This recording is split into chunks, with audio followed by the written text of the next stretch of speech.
హల్లెలూయా. చిన్న వాక్యం చదువుకున్నామండి. నిర్గమకాండము 20వ అధ్యాయము 12వ వచనం.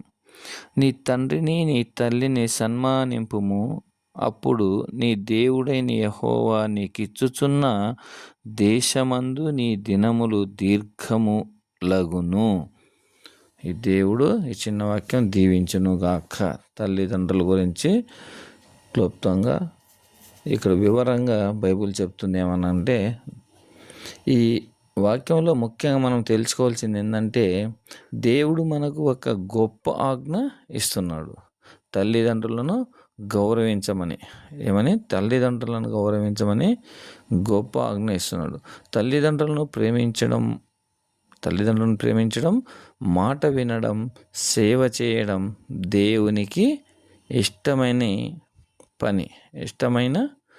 పని. దేవుని బిడ్డలారా, ఈ వాక్యంలోని ముఖ్యమైన విషయాలు కొన్ని తెలుసుకున్నాము.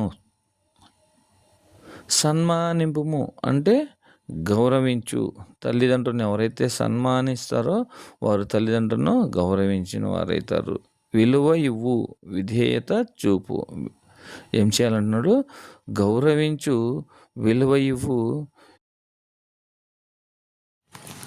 హల్లెలూయా. పరిశుద్ధుడా నీకే వందనాలు, స్తోత్రాలు తండ్రి.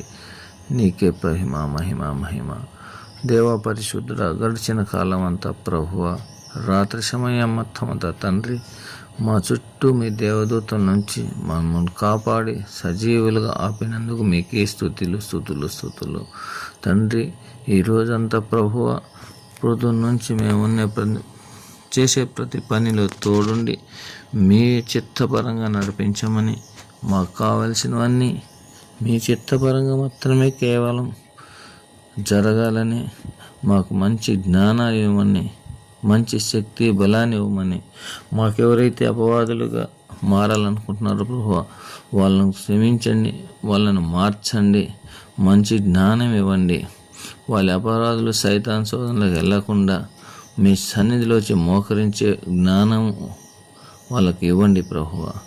వ్యాపారాలు చేసేవారికి, ఉద్యోగాలు చేసేవారికి, రాజకీయ నాయకులకి, రైతులకి, అనేకులకి, రాకపోకలో ఉన్నవారికి, పెళ్లి చేసుకునే వారికి దీవించండి, ఆశీర్వదించండి. ప్రతి ఒక్కరిని పేరున దీవించండి ప్రభువా. చాలామంది భోజనాలు లేక ఇబ్బంది పడుతున్నారు ప్రభు, వారికి దీవించండి. అప్పుల పాలైన వాళ్ళందరికీ వాళ్ళ